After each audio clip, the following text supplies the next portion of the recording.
өзім жақтырған 8 классымнан бері шаштаразылыққа мен қызыққанмын. Өзіме хобби болған шаштаразылықтан өзім қудым.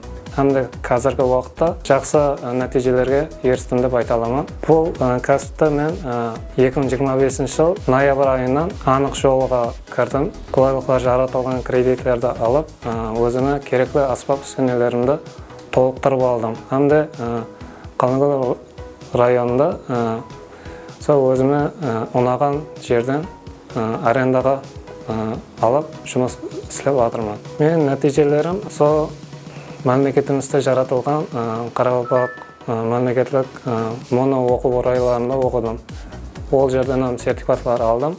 Әмді мен өзіме жаққан, ұнатқан ұстазларымды танылап, һәм соларға шәкіртке түстім. Келешекте бұл кәсіпті елді рауажландыру, әмді соларды мақсат қылып қойдым алдыма. Біздерге сондай шарт-шарайтлар жаратып берген үшін құрметті президентімізге minnettarchiligimni bilдiraman.